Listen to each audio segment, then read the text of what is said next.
New motive.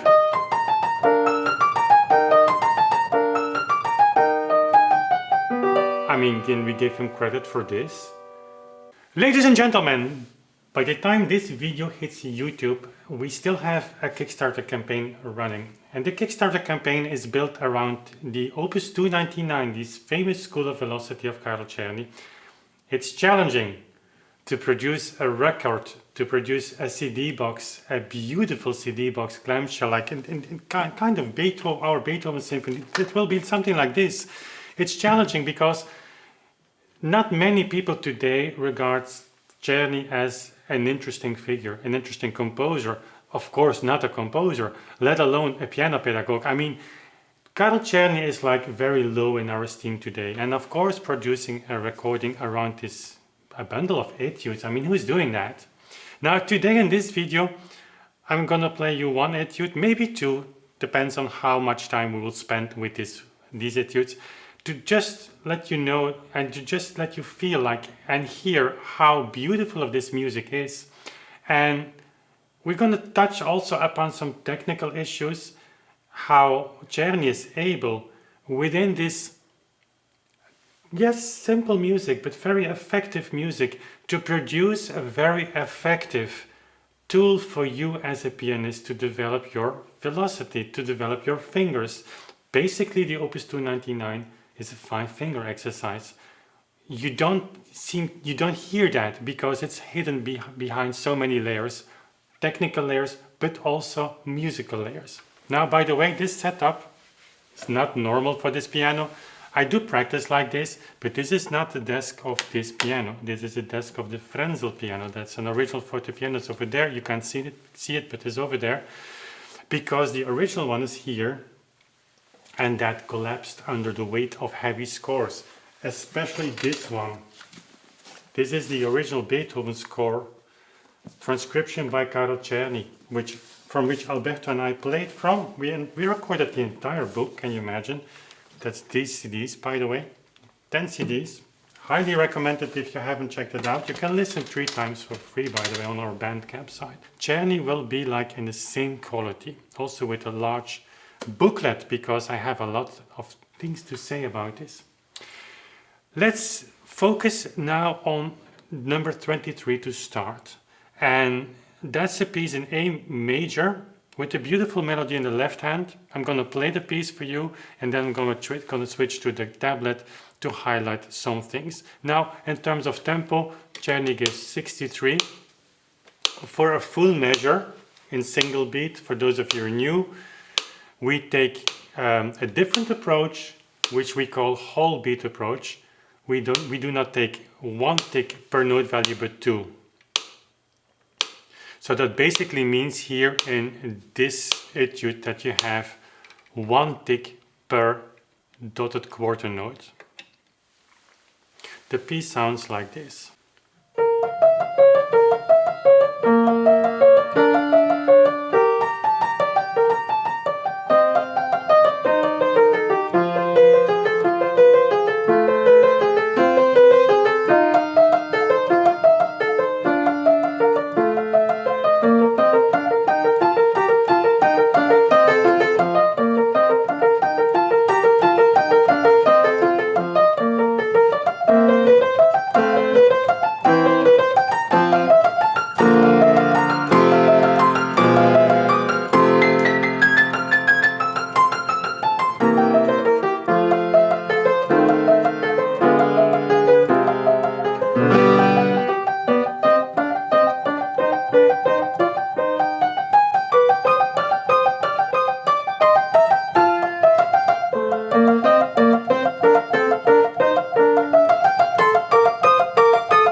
Now, there are a few wrong notes. Leave them in the comments. I mean, it's a good listening exercise. But these pieces on pianos like this, oftentimes you hear people say, they're so much easier, but that's not the case. You have, the keys are much smaller, the upper keys are much smaller. It's so light that you cannot even breathe if you have a tone. So if you have all these notes between the black keys, it's very, very, very tricky. Says a guy talking from experience. Anyways, is this beautiful music or not? I mean, I'm not comparing this with the Beethoven sonata and also the sound of this recording. It's just this shotgun microphone. It's a compromise between my voice and the instrument. Obviously, you can listen to some pieces on the Kickstarter page. There is a playlist of 10 pieces. But I mean, there is no debate according. I mean, who would deny that this is just nice music? And again, it's not a Beethoven sonata, but it's not the purpose of this bundle. It's nice to listen to and it's nice to play. And if you, just a melody, just to start. Who expects this? It's nice. Can we give Czerny credit for this? I mean, if this was like any other composer in that time, if this were to be a Kramer etude, we would say, like, well, Kramer is a good composer. I mean, we like the Kramer etudes. Many of you undoubtedly have played Kramer etudes, and they're nice. It's nice music. But this is of the same quality. And on top of that, what Czerny is doing technically here is unbelievable. So he invents a figure of music which is nice. This has a certain flavor, this has a certain character. No discussion about it, right? But what is he doing? He's training these fingers. 5, 4, 5, and then all 5 fingers. In a setting that's not easy. The hand is not comfortable with just playing five notes like it. The hand wants to move a little bit, wants to have some freedom, and it's now like a prisoner of this encapsulated in this 5-finger bubble. There's a technique for that in order to overcome, like if you play it very stiff, that is like putting brakes on a kind of agility. You have to have a little bit of a movement. That's for another video. There comes a melody, and then he is repositioning the hand. Same motive. And then we have, of course, and you go to another key, to another place at the piano. You cannot keep doing that, but also this is a bridge figure that actually relaxes the hand, because for many people, of course I cannot speak for all of you, but for many people this will be difficult. This gives a lot of tension here, and tension is something that you should avoid. So try to find a way to play this relaxed, but anyway you're building tension. And now is a little bit of relief before the motive comes back.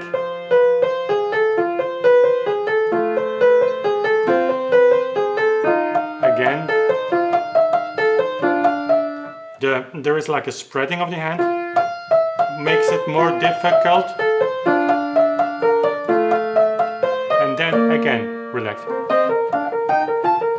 It's different figure, different thing that the hand needs to do, and so again by creating a balance between these figures, these motives, tension and different tension. Complete different use of the hand. Czerny is actually exchanging these patterns in order to avoid that you as a player become too tensed, and that's of course bad. That's much later in the 19th century that people and pianists started to push themselves and students to do that, and that was really harmful for your hand. It's very sensitive here, the wrist, like all the nerves and things that are passing through your hand. You should be very careful in over practicing, because once you have an injury here, good luck, which many pianists have by over practicing. Anyways, that's not Czerny's purpose. And by the way, the tempo here, like if that is too fast for you, then just play it slower.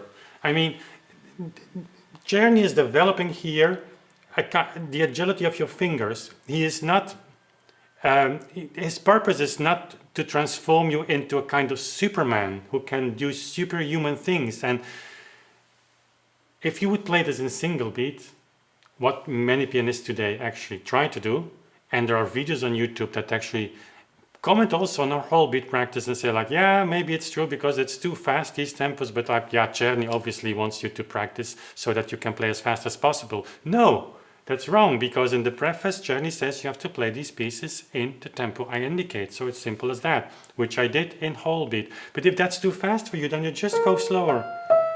You can enjoy music just by, I mean, tempo is important, but tempo is important on a level of execution and performance of pieces that you say, okay, I really want to have the idea of the composer in my performance.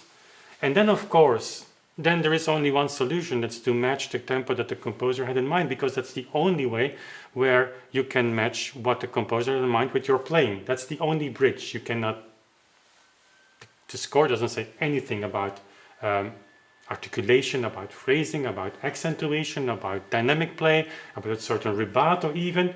Sometimes it's written neutral, whatever. But I mean, the tempo is the floor. And so if you want to do that, pay honor to the intention of the composer, then of course the tempo is there for you to reconstruct. But if it's too fast for you, don't fall into the trap of practicing in order to make your fingers like very stressed, and like, of course, while practicing you are developing your fingers, but in order to play faster you have to play slow.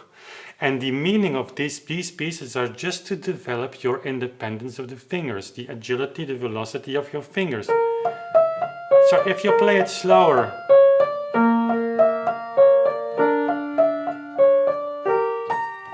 sorry, enjoy this.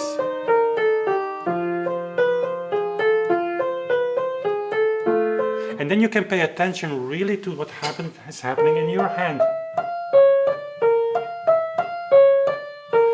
This is a very important movement. If you can play this 4, 5, 2, 3, 1, and if you can do that while keeping your wrist very relaxed, then you are gaining so much in terms of technique. But let's continue. We are here.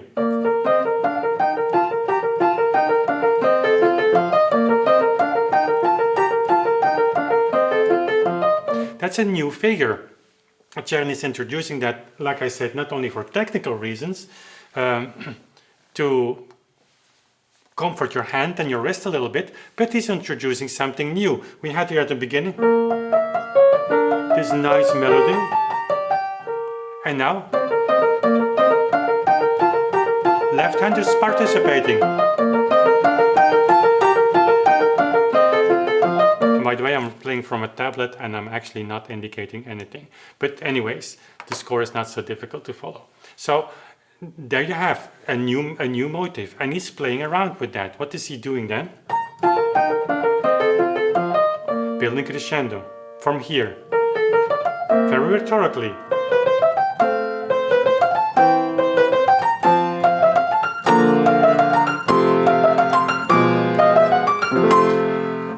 I'm exaggerating, of course, but these are the motives. He's building a climax from there. I mean, that's cool, right? Who is talking about the Opus 299 in this way? And we should, because that's what he tried to do, to provide etudes that are nice to play and are really good for you.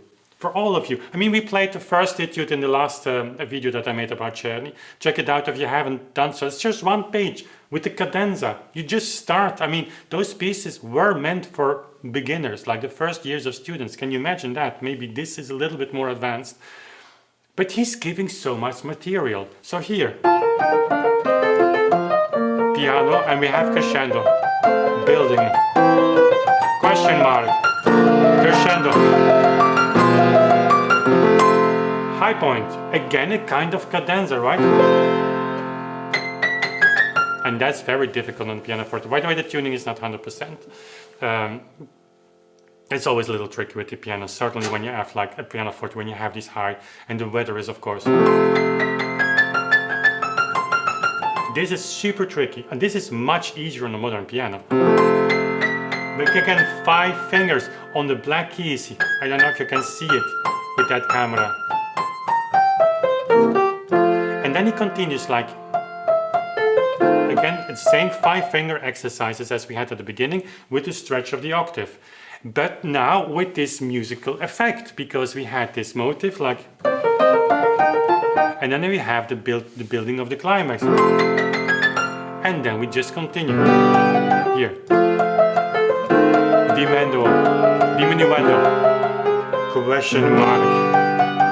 Again, the same motif. With 5 fingers exercise going to an octave higher. Playing around with it, again octave lower. Sorry. Octave higher. New motive.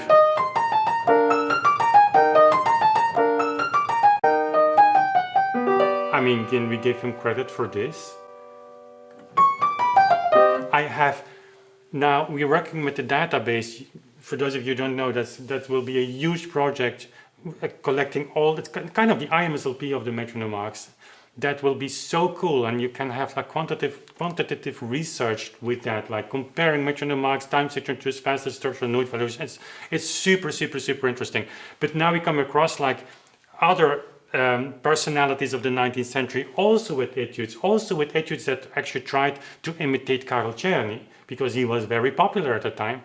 And these etudes rightfully are very boring, because people struggle with the fact to make quote-unquote simple exercises built around not much and make them musically interesting. And this is on a very high level.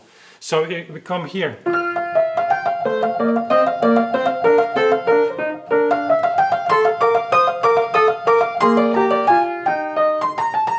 Now it's kind of like a completely different atmosphere suddenly.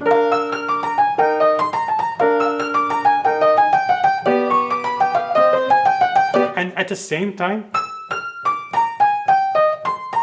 always 5-finger exercise, 4, 5, he's practicing that. Again, but with a rhetorical effect. So he's using actually the 4, 5 to create an effect that musically works and is practicing your hand.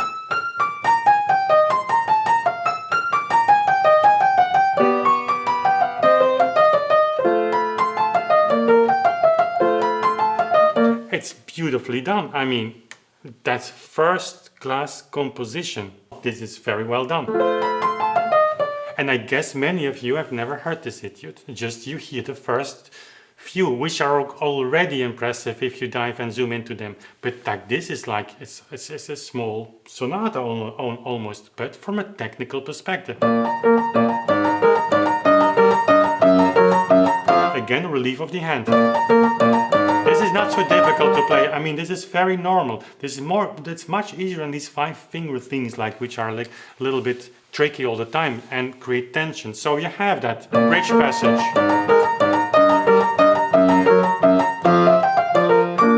Jump, difficult. 5-finger exercises here.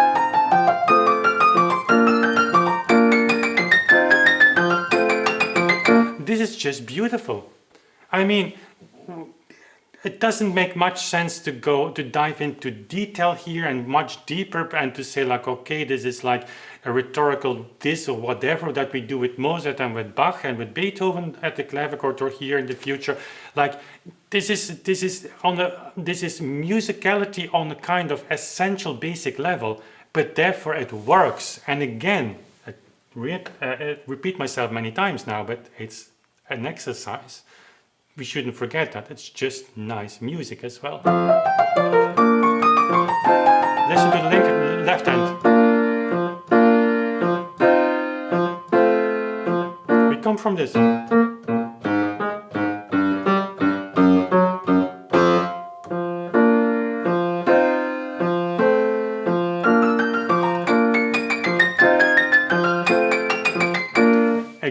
5-finger exercise here, not simple, we're going down like a waterfall kind of figure, but with the left hand again in a new kind of pattern, a new motive, a new atmosphere. You get suddenly again like a new element in this piece, and we're only like 2 pages far, 1.5 page. So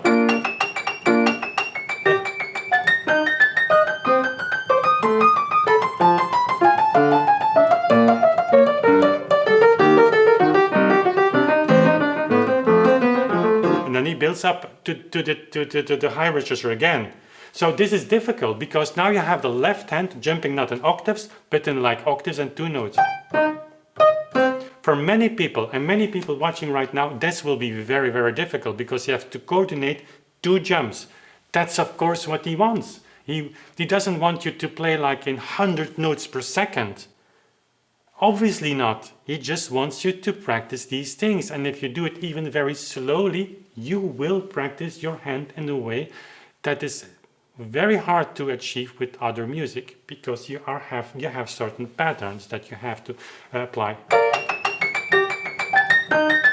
Jump, jump, jump. I mean, this is cool.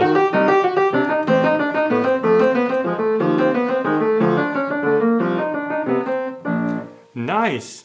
I mean, he comes to a nice conclusion as well. I mean, I'm emphasizing these normal.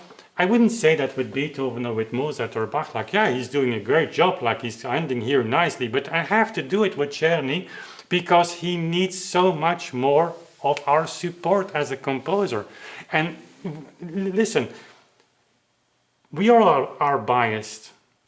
And again, I'm not saying it's the greatest composition of all times, but my point is, I recorded these pieces not only because it is a symbolic piece, a bundle for our whole beat research.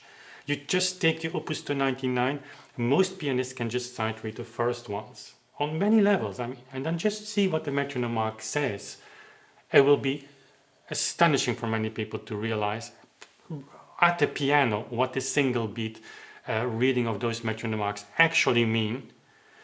But there is another thing as well. I would have never recorded it with the intention to produce like such a beautiful CD box if it wasn't for the fact that this music deserves this attention as well, and that it can handle the pressure of that attention. That's very important. I can talk as much as I want, but I cannot talk the beautiful music into these etudes if it weren't there. So here, you arrive like, you see the masterful hand of Czerny, how easy he comes here to your conclusion. Sorry.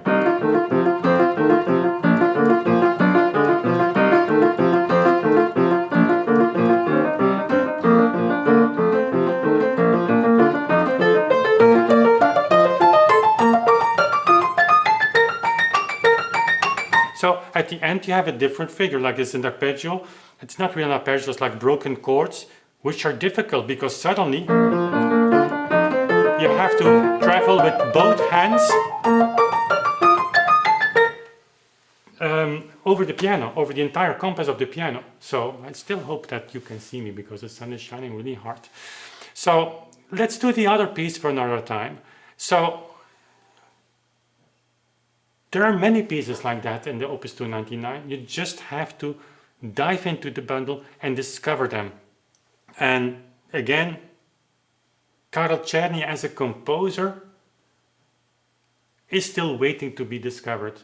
A large portion of his manuscripts, if not the majority of his real serious music, is still unpublished. He never published that, was not allowed to publish that in the Vienna. Vienna at that time, after the Napoleonic Wars, was like a heavily policed state.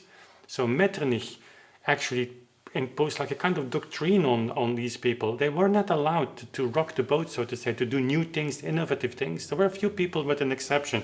I'm going to close the curtain because the sun is not good for the piano. And it was Beethoven and Schubert, by the way. It's very interesting to dive into the history of all of that. And so Czerny composed his symphonies and his cantates and his string quartets and never published them. And they still are in the library in Vienna. Gesellschaft der Musikfreunde, if I'm not mistaken, to be discovered. And for people who have seen them and also played, I mean, there have been some attempts to restore, to bring Czerny more to daylight, but it's difficult again because we all are biased, but our bias against Karl Czerny is very big. But the people who played of these works say it's stunning music. It's the bridge between Beethoven and Liszt. So a lot of things to be rediscovered. So, and to start with the Opus 99, it cannot harm. Let me know what you think about that, and also just let me know where the wrong notes were. There were wrong notes. I mean, I can promise you when you play on the piano like that, you really have to be warmed up in order to play such a piece with no mistakes. That's very, very difficult. And I have another trick to you to close this video. The faster you play, the less wrong notes you hear. And a super final trick, if you then add the pedal to it, that's your friend in emergency situations. Anyways, let me know in the comments what you think about it. Hit those wrong notes in the comments as well. I will practice more. Just kidding. Head over to Kickstarter. If you haven't seen the introduction video, I highly recommend that. It might be something for you. You get your name in the booklet if you back the Kickstarter campaign before the 15th of July, because then we close. That was all I've got for you today. Thank you for watching. We see each other very soon again. Bye.